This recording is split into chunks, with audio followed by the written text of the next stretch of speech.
Es para mí un privilegio acompañarles en esta tarde, en este día.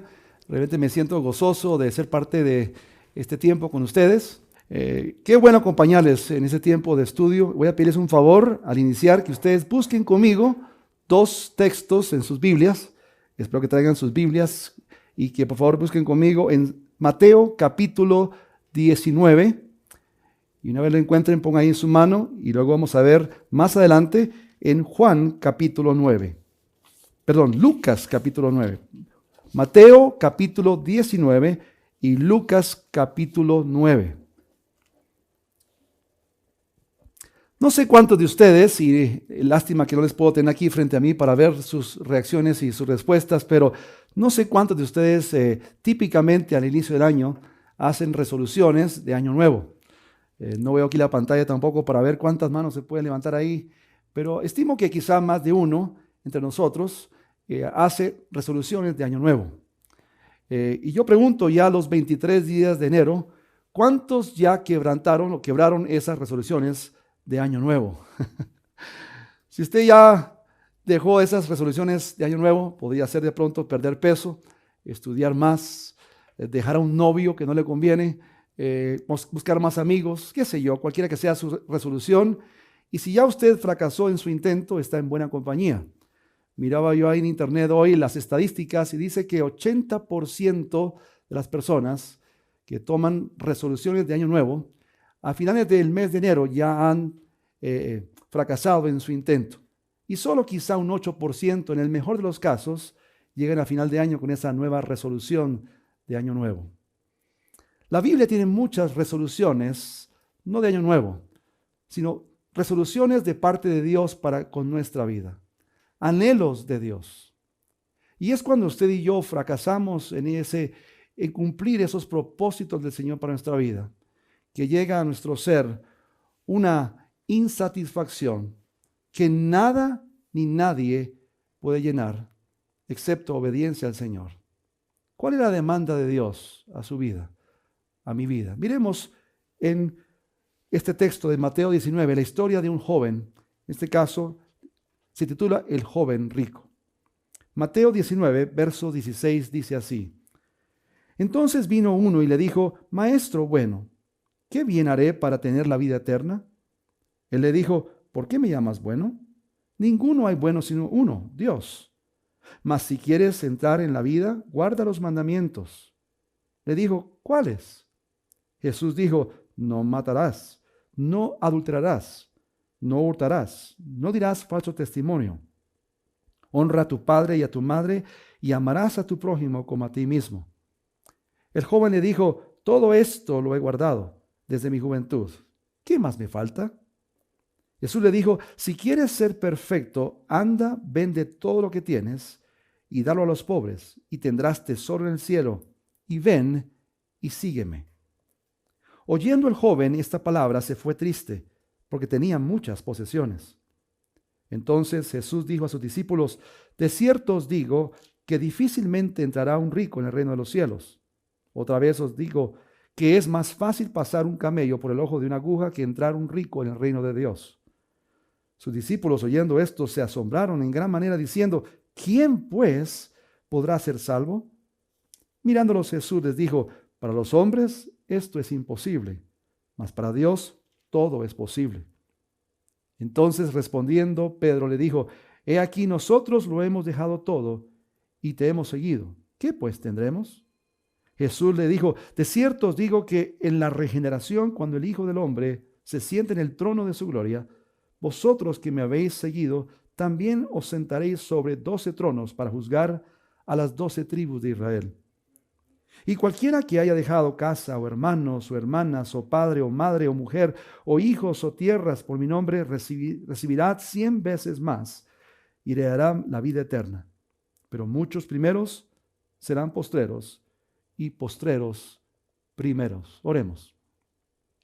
Padre Santo, gracias por la oportunidad que nos das de abrir tu palabra con toda libertad.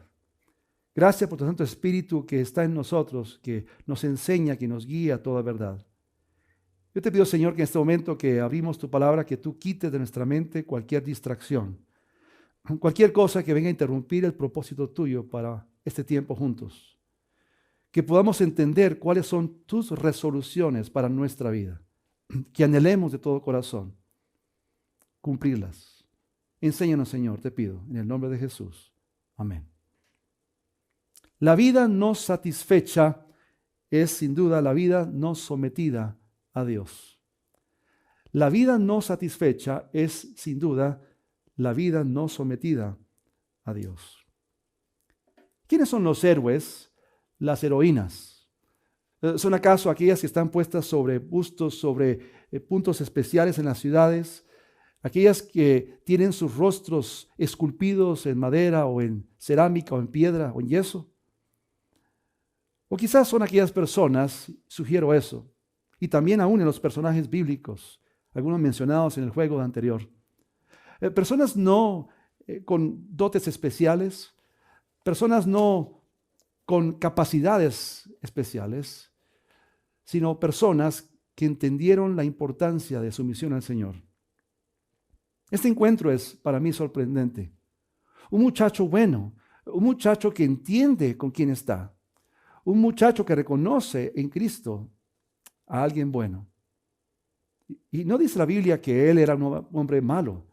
Por consiguiente, ¿dónde está el problema con este muchacho? ¿Qué demanda de él, el Señor? ¿Y qué demanda el Señor de usted y de mí?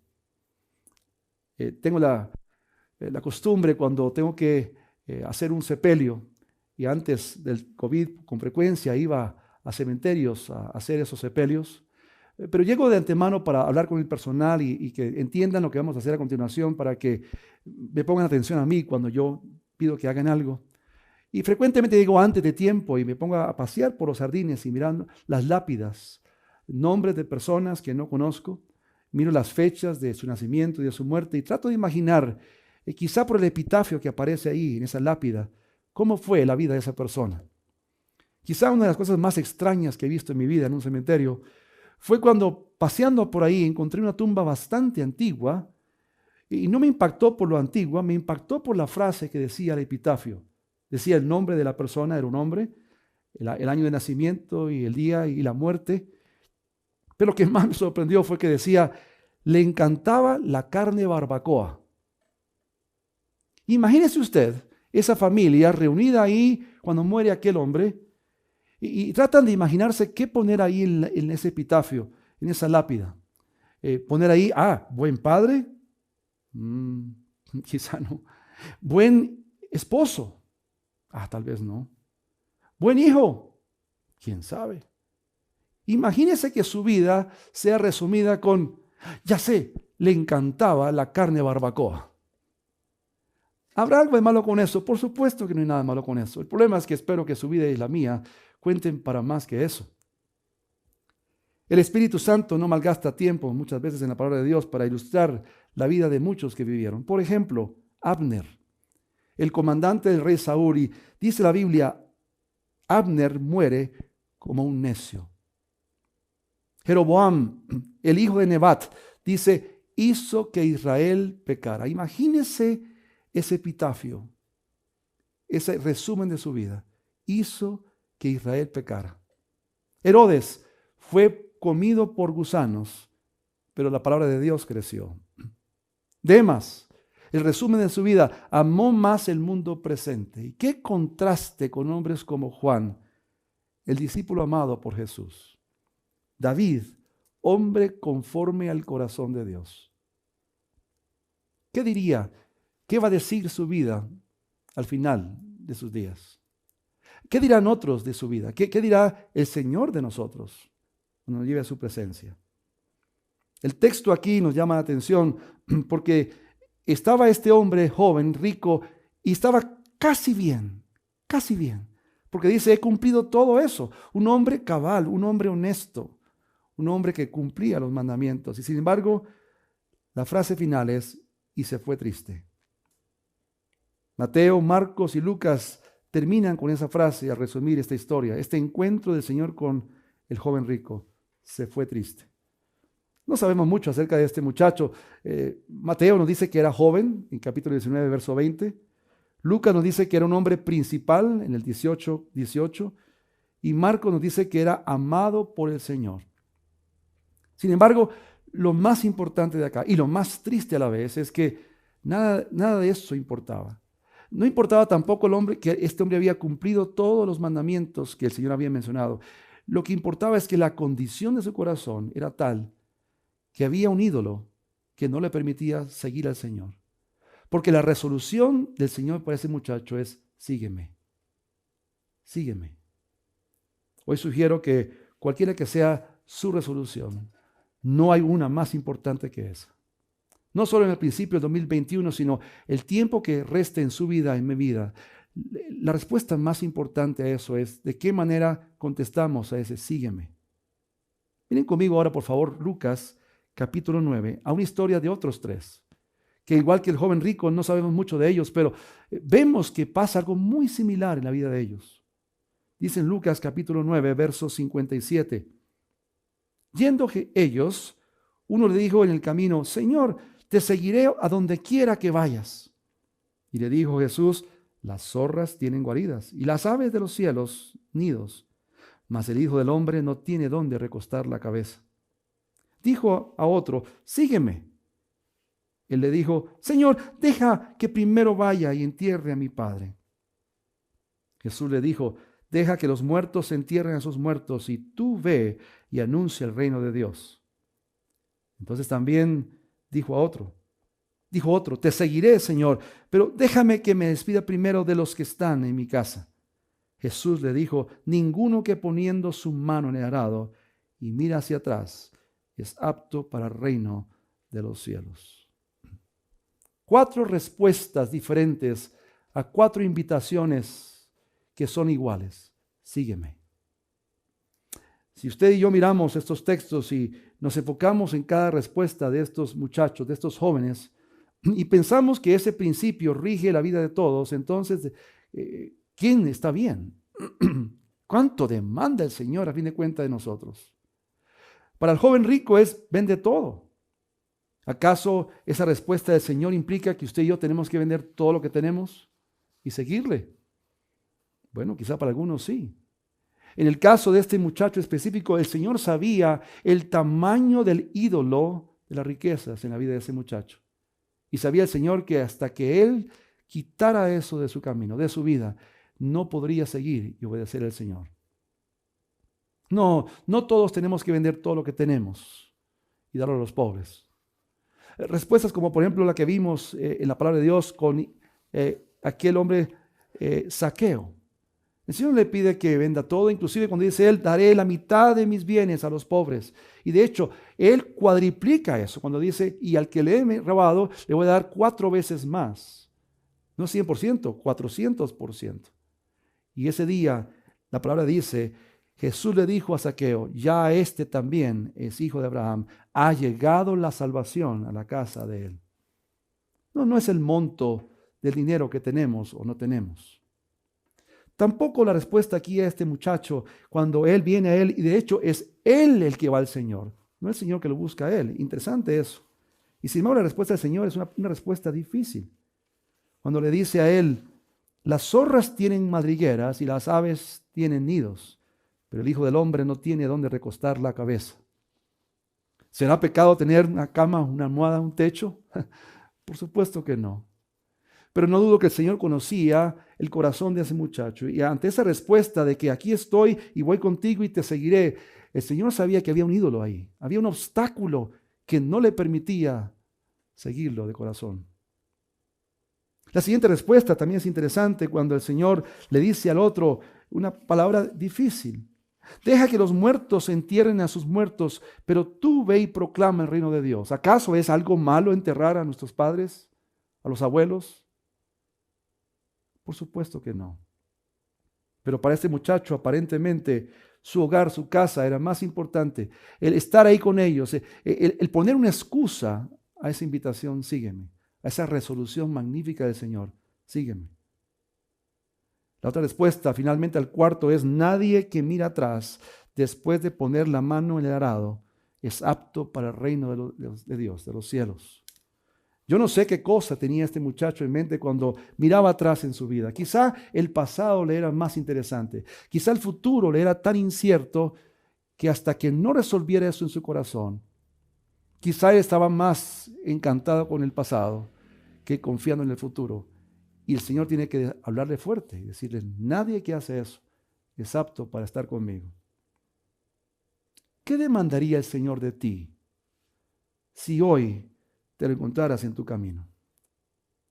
¿De qué manera Él, siendo Dios, conociendo nuestro corazón, no solamente lo que hacemos, sino la motivación del corazón, mirando a los ojos, qué pediría de ti? ¿Qué pediría de mí? De seguro va a ser aquella cosa que impide que Él sea verdaderamente Señor y Rey de nuestra vida. Dije al principio que no son grandes los héroes y las heroínas porque tenían alguna capacidad que usted y yo no tengamos. Los personajes de la palabra de Dios, hombres y mujeres sumamente ordinarios, sumamente limitados. ¿O quién acaso contrataría a un predicador para hacer evangelismo como aquel que predicó por 120 años y ni un solo convertido? Hablo de Noé, por cierto. ¿O quién hablaría a alguien para el ministerio como aquel que hablaba para pensar y no pensaba para hablar, como Pedro? Aquel hombre impulsivo y que finalmente sobre esta piedra edificaré mi iglesia. ¿Quién metería al comité de misiones de la iglesia a aquel que era guerrillero? Simón el Celote, subversivo. Y personaje tras personaje tras personaje en la palabra de Dios encontramos hombres y mujeres sumamente comunes y corrientes, pero que en un momento dado en su vida respondieron a ese sígueme, dejando aquella cosa que era su ídolo, aquella cosa que entorpecía el propósito supremo de Dios en sus vidas. ¿Qué diría el Señor a tu vida hoy si lo vieras en el camino y Él quisiera invitarte a seguirle? Son muchas las cosas que impiden que usted y yo entreguemos nuestro corazón al Señor como Él anhela que lo hagamos. ¿Cuál es el costo de seguir al Señor? ¿Cuál es el propósito de Dios para nuestra vida? Vivimos en tiempos extraños, tiempos sin ningún pasado en nuestra vida, no tenemos ningún punto de comparación. Aún aquí, frente a una cámara, qué cosa más difícil a veces esta comunicación que es bastante unidimensional. Qué bueno por las redes, qué bueno por tenernos ahí presentes, pero qué difícil no estar reunidos juntos, para abrazarnos, para tener comunión juntos. Qué difícil las circunstancias del mundo en que vivimos, qué difícil la enfermedad de su familiar, qué terrible la muerte de un ser querido. Pero déjeme decirle, en medio de todo lo que está pasando, Dios está en control. Y los efectos de entender esto son incalculables. Y en mi mente aquel día cuando el Señor intervino ahí en la Torre de Babel. La misma acción de Dios se convierte en algo que detiene lo malo y a la vez inicia lo bueno. Con ese traer nuevos idiomas entre aquel pueblo que construían aquella torre para llegar a Dios, para ser como Dios. Dios hace algo para detener esa maldad y al final esa diversidad de lenguajes y de idiomas detiene lo malo que se estaba haciendo. Pero a la vez me encanta ver cómo aquello que es malo sirve para iniciar algo que es bueno. Porque esa diversidad estaba en el plan de Dios. El salmista exclama que te alaben, oh Dios, los pueblos, que todos los pueblos te alaben en todas las lenguas, en todos los idiomas. Estaba preestablecido que habrían muchos idiomas y Dios usa ese momento para detener lo malo y para iniciar lo bueno. ¿Qué cosas están pasando en su vida en este momento? Que están produciendo en su corazón una insatisfacción que yo llamo santa. Algo en su corazón que le dice, algo no está bien. Estoy cansado de mi vida cristiana como la estoy viviendo. Sé que hay más. Tiene que haber más. El problema de esa ecuación no es el Señor. El problema somos usted y yo. Te seguiré, dice ese primer muchacho ahí en Lucas, a donde quiera que vayas. No sé si usted le ha dicho al Señor, aquí estoy, Señor, aquí estoy dispuesta, aquí estoy dispuesto, heme aquí, úsame, pero asegúrate, Señor, que lo que tú quieras para mí sea lo que yo quiero hacer. Jesús invita al segundo: permíteme ir a enterrar a mi padre, permítame terminar mi carrera antes de que entonces me consagre por completo a ti. Permíteme, Señor, tener a este novio que no es creyente. Permíteme estar en esas fiestas, esas parrandas, mis amigos, y después, más adelante, cuando ya haya hecho todo lo que quiero, ahí sí te seguiré. ¿Qué cosas demanda el Señor de su vida hoy? Todos nosotros tenemos algo que nos detiene de seguir a Cristo con todo nuestro corazón. Y quizá es porque al hacerlo es posible que usted y yo perdamos nuestra popularidad. Corremos el riesgo de ser rechazados, sí, de perder la comodidad que tenemos en este momento. No sé qué pasaría si usted de corazón dice: Señor, de corazón te digo, hoy te sigo, aquí estoy. Creo que hay 3 o 4 propósitos en estas historias, la del joven rico y de estos 3. El primer propósito que veo para mí, y para mí es clarísimo, es que Cristo quiere enseñarnos que el camino a Él es un camino difícil. Pero lo que me encanta de eso es que en ese proceso de entender que la invitación de la Biblia es que en este mundo tendremos aflicción, pero que podemos confiar. ¿Por qué? Porque Él ha vencido el mundo. Pero el camino es difícil. Por favor, nunca crea usted aquellos mensajes que son cada vez más populares. Sí, de muchos, en televisión, en radio, que creen que el evangelio es tener lo que queremos, hacer lo que queremos, es prosperidad. Jamás la Biblia promete eso. El camino del cristiano es un camino difícil. El llamado no es fácil. Primer propósito es este. El segundo propósito, creo yo, en estos textos es comprobar si realmente el Señor en verdad es el mayor tesoro de su vida. Yo no puedo responder eso por usted y usted no lo puede responder por mí, pero es una pregunta importantísima. De eso depende si esa insatisfacción santa, profunda, incómoda que hay en el corazón logra ser resuelta.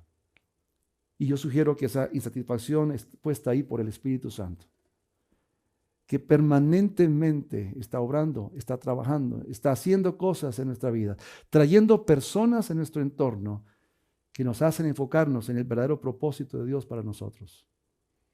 El camino a Cristo es un camino difícil. El camino a Cristo también, en esa invitación de sígueme, es el deseo, el anhelo profundo del Señor de comprobar si realmente su corazón y el mío, si realmente en nosotros el tesoro más grande es esa relación con Él. Un tercero podría ser también que usted y yo somos llamados a ser heraldos del Rey.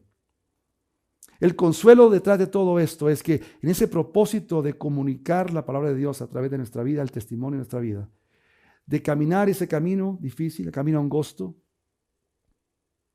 de entender que al hacerlo, entonces el Señor cumple su propósito, porque si buscamos primeramente el reino de Dios, todo lo demás, ¿y qué es todo? Pues todo. Su carrera, su noviazgo, su familia, sus sueños, todo lo demás viene por añadidura conforme a su perfecta voluntad. Pero no es invitación del Señor a decir, ve, haz, sino sígueme. Él va con nosotros. Qué cosa más gloriosa saber que no estamos solos. En ese propósito que al final es imposible de cumplir en nuestras fuerzas, Él se hace fuerte en nuestra debilidad. ¿Qué convence a un David Livingstone a ir a las selvas vírgenes de África? ¿Qué convence a Hudson Taylor a ir a China, un lugar completamente desconocido para él? ¿Qué convence a William Carey a ir a la India? ¿Qué convence a estos hombres que negaron al Señor, un hombre como Pedro, en el momento más importante de la vida y ministerio de Cristo, después de 3 años de seguirlo, y de repente 10 de ellos se esfuman, uno se suicida y otro lo acompaña? ¿Y qué hace que esos 10, más adelante, sean nombrados por la Biblia como hombres del cual el mundo no era digno de ellos? Finalmente entendieron lo que significaba seguir. Nathan Schaeffer escribe en la revista, Biblioteca Sacra, lo siguiente: al final de nuestras vidas, la pregunta no será cuántas cosas hemos acumulado, sino cuántas cosas hemos dado. No será la pregunta cuánto dinero ha ganado, sino cuánto hizo con sus dones y talentos. Schaeffer sugiere, al final de la vida, la pregunta no será cuánto logró guardar, sino cuánto sacrificó por el Señor y por otros. Y cuánto honor y aclamación recibió, sino cuánto amó y sirvió. Es el reformador Martín Lutero que añade a esto diciendo, una religión que no da nada, que no cuesta nada, que no sufre nada, no vale nada.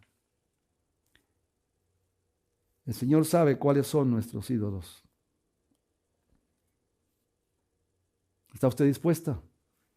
¿Está usted dispuesto a dejar a un lado aquello? Y decir, Señor, por favor, ayúdame. Dame el querer como el hacer para seguirte como tú lo mereces. ¿Qué compite con la voluntad de Dios en su vida? El punto no es, repito, dinero, ni la casa, ni el funeral de sus padres o de sus familiares. Ese no es el punto acá. Ni siquiera que miremos atrás y a veces nos arrepintamos de cosas y nos enfoquemos más en lo que pasó que en lo que viene. Ese no es el punto acá. El punto es que Dios no solamente pide, Dios exige ser preeminente en nuestra vida. Esa palabra preeminente no la usamos con frecuencia porque realmente preeminente es solo Dios. Prominente es diferente. Prominente es importante y Dios no quiere ser una parte de ese pie, de su vida. No quiere ser parte del pastel. Él no es importante en su vida. Él es por encima de todas las cosas, preeminente. Pero ¿cómo se logra eso? Imposible para nosotros, pero posible para el Señor. Mateo 25:21 dice, su Señor respondió, hiciste bien, siervo bueno y fiel. En lo poco has sido fiel, te pondré a cargo de mucho más. Ven a compartir la felicidad de tu Señor. Pero hay momentos difíciles. El apóstol Pablo, como alguien que sufrió, y usted puede leer ahí en Hechos, capítulo 13 al capítulo 28, y ver cuántas veces este hombre, de razón que Demas amó más el mundo presente, al ver lo que implicaba seguir a Cristo acompañando a Pablo. Vemos a Juan Marcos también, que gracias al Señor después se arrepiente y regresa, y luego Pablo invita a que causa una ruptura entre Pablo y Bernabé, y le dice, tráeme a que me es útil para el ministerio. Pero en un momento dado ese muchacho prefiere aquel ídolo. ¿Cuál es? No sabemos. Pero se abandonó el ministerio a tal grado que, repito, causó una división ministerial profunda entre estos dos gigantes de las misiones. Pablo dice, aparentemente tristes, en 1 Corintios, pero siempre alegres. Pobres en apariencia, pero enriqueciendo a muchos. Como si no tuviéramos nada, pero poseyéndolo todo. Triste, pero siempre gozoso, porque Él estará con nosotros. Jóvenes, ustedes, la mayoría están jóvenes, viven en un mundo sin precedentes. Yo pensé que mi tiempo en Cúcuta de joven, ahí estudiando en el INEM, en un contexto bastante complicado, en un mundo donde había muy pocos cristianos. De hecho, quizá los únicos cristianos en el colegio, por lo menos que se sabían, eran mi hermana y yo. Y ya se puede imaginar la burla de los amigos, los sobrenombres, después les cuento. Qué difícil vivir el evangelio en ese entorno. Sin embargo, hoy le aseguro que al regresar, y de hecho mi gozo al volver a Cúcuta es llamar a esos amigos, algunos de ellos. Ahora han ido, han vivido, han hecho cuanta cosa pensaban ellos que iba a traer gozo a sus vidas. Y déjenme decirles, fácilmente el resumen de sus vidas, el epitafio de sus vidas, no es, y siguieron a Cristo. Al verlos a ellos, yo pido al Señor que me dé oportunidad de decir gracias al Señor por estos años que han pasado. Me he reunido con muchos de ellos y me ha dado la oportunidad, Señor, ahora de compartir, sabiendo yo exactamente cómo se sienten. Porque jóvenes, no esperen a probar lo que el mundo ofrece para saber si deben o no estar ahí. Les prometo, les aseguro, les imploro que escuchen esto. Nada de eso traerá satisfacción. Al contrario, esas cosas que usted cree que van a ser la respuesta a esa insatisfacción que hay en todo ser humano. La carrera quizá, ya sé. Esta relación, sí, eso. Esa posesión, sí, ese teléfono, ese carro, esa casa. Al final del camino no hay absolutamente nada. Todo es vanidad. Y Salomón dijo eso después de no negar nada a sus ojos. Ahórrense el dolor. Evítense la tristeza. Eviten a toda costa el fracaso y entiendan que la invitación del Señor, el deseo del Señor, el llamado del Señor es sígueme. Sabiendo el Señor cuáles son nuestros ídolos, entonces también nos dice la palabra de Dios que ese es el Dios de esperanza, quien nos llena de toda alegría y paz a los que creemos en Él, para que rebosemos de esperanza por el poder del Espíritu Santo. ¿Qué le ata a usted? La invitación es sígueme. Hay una senda clara, hay un precio que pagar, es un precio de oposición y hay un requisito, fe y obediencia. ¿Está usted dispuesta? ¿Está usted dispuesto a seguirle a Él hoy? Una de las cosas que creo yo que hemos perdido aquellos que no somos judíos, particularmente en el tiempo de los judíos en la Biblia, es que ellos tenían momentos muy importantes que celebraban a perpetuidad con algún monumento, alguna cosa que les recordara. Hay muchos ejemplos de esto en la Biblia. Encontramos aquí el momento con Josué, cuando finalmente ha tomado la estafeta, la batuta de Moisés. Han pasado 40 años en el desierto y ahora este gran líder, el manso Moisés, lamentablemente a causa de una explosión de ira, en un momento pierde la oportunidad de entrar a esa tierra prometida. Dios le concede de ver eso a la distancia, pero Él mismo no será quien guíe al pueblo al cual ha guiado por 40 años. Es ahora Josué. Y en ese momento Josué llega ahí a una vez más a esa división de agua, muy similar a 40 años allá en el desierto cuando se enfrenta con el río, el Mar Rojo. Ahora es el río Jordán. Y el Señor llama a Josué y pide que sean 12 líderes, uno de cada tribu, que recoja una piedra de la mitad del Jordán, lo lleve a otro lado del río. Y dice uno, qué locura, llevamos 40 años, pasemos rápido, por favor, ¿qué importa una piedra? Pero el Señor sabía lo que hacía. Y es cuando ponen esas piedras ahí, al otro lado del Jordán. Y la pregunta es, ¿y eso para qué? Para que algún día sus hijos, sus nietos, sus bisnietos puedan mirar eso y decir, Dios hizo un milagro aquí. Más adelante otra historia también encontramos en Samuel cuando se encuentra el pueblo una vez más enfrentados a sus archienemigos, los filisteos. Una pelea que es en potencia, que es imposible de ganar. Y una vez más, como Dios lo hizo muchas veces, interviene Dios y pasa un milagro. Y el pueblo de Israel logra una victoria contundente contra el pueblo filisteo. Y ese pueblo hace un altar, unas piedras amontonadas, y ahí viéndolas la llaman Ebenezer. Hasta aquí Dios nos ha ayudado. Hoy tenemos esa costumbre, usted y yo, y de pronto qué bueno, porque al final empezaríamos a adorar las piedras y el monumento más que lo que Dios hizo.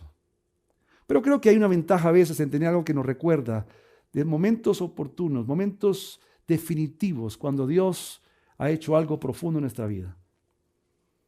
Yo no dudo que lo que ha pasado este año que pasó y el principio de este año ha marcado nuestras vidas. Y espero que sea, en medio de lo difícil que es, algo que ha madurado su relación con el Señor, que ha fortalecido su intención de seguirlo, cueste lo que cueste. Si no es así, hoy sería un día oportuno. Hoy sería un momento idóneo para hacerlo. La invitación está ahí. Sígueme. Al principio del año, yo, considerando esto y pensando en esto, decidí para mi propia vida hacer algo muy sencillo. Me gusta llevar pocas cosas. Me considero una persona que le gusta tener pocas posesiones y entre más viejo soy, menos quiero tener. Así que lo que iba a hacer tenía que ser muy pequeño porque al final no quiero hacer algo grande. Y decidí algo. Y ahí, sin decirle a mi esposa nada, abrí la camioneta de la cocina y saqué un frasquito que encontré. Y usted va a ver aquí la foto de ese frasquito. Es un frasquito de mermelada que hemos tenido ahí por años. Y no pedí permiso, pero agarré ese frasquito pequeño porque es minimalista. Y luego busqué una frase que es carpe diem, muy popular el día de hoy, y quizás usted no sabe qué significa esa palabra, esa frase carpe diem. Realmente la frase es más completa que esa. Carpe diem quam minimum credula postrero. Significa eso, aprovecha el día de hoy, confía lo menos posible en el mañana.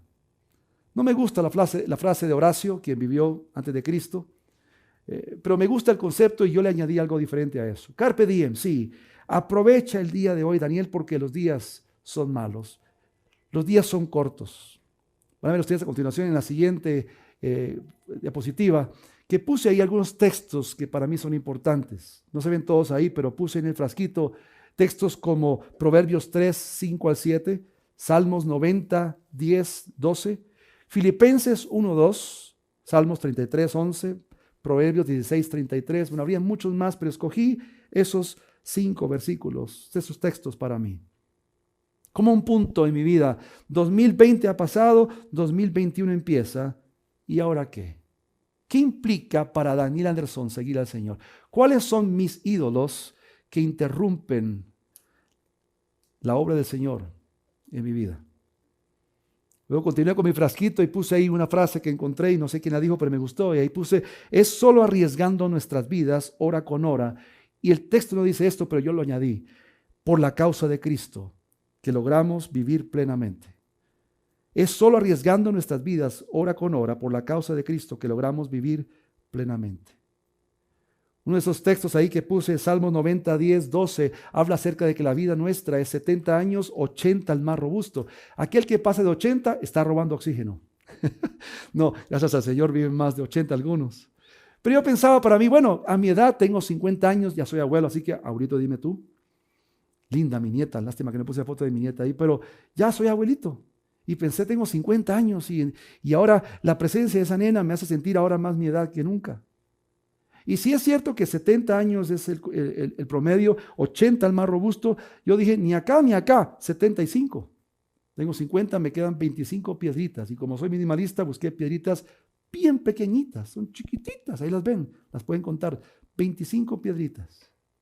Que yo meto ahí en ese frasquito y cada año ahora, espero no perder el frasquito, ahorita en febrero cumplo 51, sacaré una piedrita y la tiro. Y cada vez se va a ir vaciando más y más ese frasquito. Y dice el salmista, enséñame a contar mis días. Enséñame a cada día aprovechar el día al máximo, a carpe diem, pero no para hacer lo que mi corazón quiere. Carpe diem para hacer la obra de Dios y a la cual me ha llamado. Estoy en oposición con Horacio cuando dice él, confía lo menos posible en el mañana. Yo diría, aprovecha el día de hoy, no confíes en el mañana, confía en el Dios del mañana. Mañana, nadie tiene mañana asegurado. Tengo hoy, lo que pasó hoy. Mañana, espero amanecer. Pero nadie sabe el mañana excepto Dios.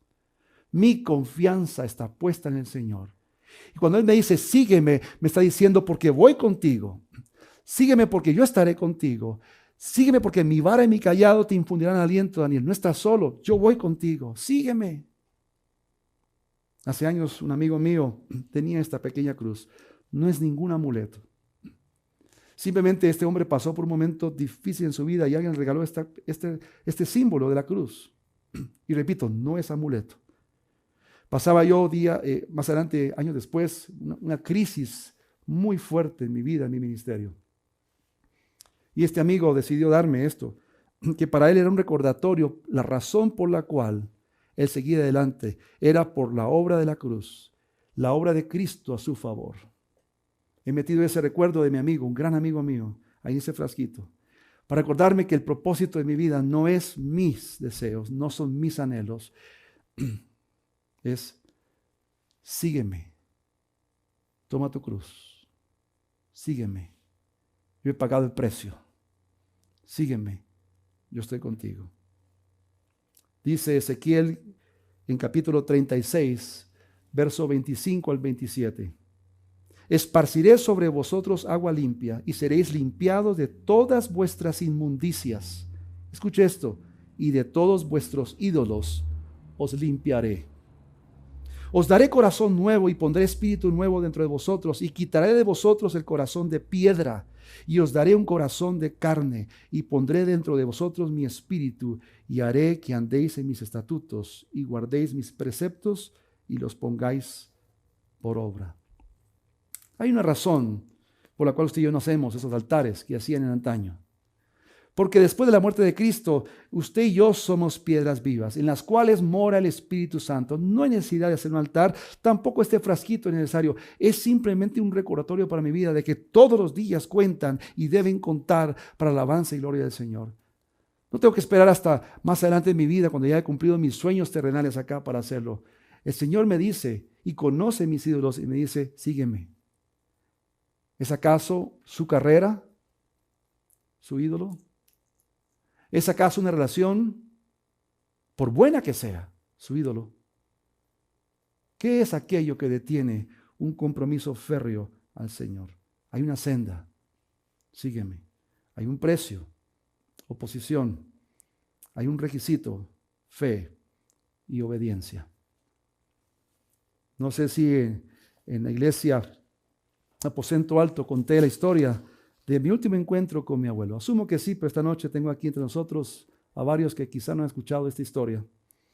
Uno de mis héroes, a quien entre más conocía, más me daba cuenta que no era mi héroe por su gran capacidad, sino por su tremenda sumisión al Señor y confianza en Él, mi abuelo. Y al final de su vida fue cuando realmente llegué a conocerlo mejor. Aunque él vivió en Colombia, trabajó en Colombia, no lo conocí mucho allá porque vivíamos en lugares diferentes y la parte de mi vida de crianza, de juventud, no estuvimos cerca de él. Pero fue mi último encuentro con él, sin saber que era mi último encuentro con él. Y cada vez que lo citaba, él me llevaba a su oficina y me predicaba por 3, 4 horas, como que había una multitud de 1000 personas. Y era solo yo. Y me hablaba y yo, sí, porque solamente yo, y ni modo de no estar de acuerdo con él. Pero ese día llegué a su casa y no había nadie ahí, pero estaba él ahí, no se movió, se quedó ahí sentado. Y yo me senté a la par de él, un poco incómodo porque no decía nada. Y no sabía si interrumpir o no interrumpir, pero él con los ojos cerrados se mecía ahí. Ni siquiera miró cuando llegué ahí. Finalmente decidí interrumpir, le dije, hola abuelo. Y me miró lentamente. Y como no decía nada, entonces se me ocurrió decirle, abuelo, dígame algo que yo pueda recordarme el resto de mi vida como hijo del Señor y como ministro del Evangelio. Mi abuelo hacía muchas muecas, yo heredé eso de él. Y hizo una mueca así. Y dijo, Salmo 126:5. Ahí en la casa había muchas Biblias, todavía hay muchas Biblias en esa casa. Y busqué la Biblia que estaba a la par de él y los que sembraron con lágrimas, con regocijo segarán. Ah, qué bonito, abuelo. Pero era como, ¿y qué más? Dígame otra cosa. Abuelo, dígame algo que yo pueda recordarme el resto de mi vida como hijo del Señor, como ministro del Evangelio. Salmo 126:5. Los que sembraron con lágrimas, con regocijo segarán. Les aseguro que no entendí ese día. Me fui frustrado de esa casa. Solo eso me dejó. Ni siquiera una ñapa. Fue hasta después que supe lo que pasó el día de su muerte que entendí lo que quería decir mi abuelo. De hecho, es casi las primeras frases en su libro de biografía. Entendí el corazón de don Eloy. Estaba ahí en su lecho de muerte, había pasado varios días en estado de coma. Y me cuenta mi padre que finalmente la enfermera avisó que mi abuelo estaba en sus últimos respiros. Y llaman a mi papá y está ahí frente a él viendo cómo estaba hasta sudando. Mi papá sugiere limpiarlo, cambiarlo y la enfermera dice, ¿para qué? Si se está muriendo. Por si acaso siente algo y para que esté más cómodo y le cambian su ropa y están literalmente esperando ese último suspiro de muerte. De repente mi abuelo, escucha, lleva días en estado de coma, se sienta en esa cama, imagínense el shock, la impresión al ver a este hombre que de repente se levanta y dice, es hermoso, es más hermoso de lo que jamás imaginé. Y murió. Yo no sé qué estaba viendo mi abuelo, pero creo saber. Estaba entrando a la presencia del Señor. Y de repente entendí, los que sembraron con lágrimas, oiga, seguir a Cristo es cosa difícil, imposible sin su ayuda, pero vamos con Él de la mano. Sembrar es cosa, si no, pregúntele a un campesino, mire las llagas en sus manos, aquel que trabaja en el campo. Pero con lágrimas segaremos. No espere averiguar lo que el mundo le ofrece. Serán lágrimas y dolor. Siga a Cristo hoy. Deje a un lado aquel ídolo, aquella cosa que interrumpe y que entorpece el propósito glorioso de Dios para su vida. Y a Él sea la gloria por lo que hará. Oremos. Padre Santo, te pido que esta palabra rete nuestro corazón, que seamos oidores y hacedores de ella. Que no nos conformemos, Señor, con este siglo y lo que este mundo ofrece. Al igual, Señor, que dice tu palabra, que podamos tirar todo eso como basura, tirarlo aquellos sueños, por buenos que sean, con tal de agradar a aquel que nos llamó, aquel que nos salvó. Santo Espíritu de Dios, si estás aquí, entre nosotros y en nosotros, habla nuestro espíritu, convéncenos, muéstranos, revélanos qué es aquella cosa, aquellas cosas, cualquiera que sea, un título, una relación, una posesión, lo que sea, Señor, que está interrumpiendo la obra magnífica tuya. Que podamos ser como aquellos que finalmente doblegaron su corazón y obedecieron. Y el mundo no fue digno de ellos. Anhelo, Señor, anhelamos seguirte. Danos el querer como el hacer. Para gloria de tu nombre lo pido. En el nombre de Jesús.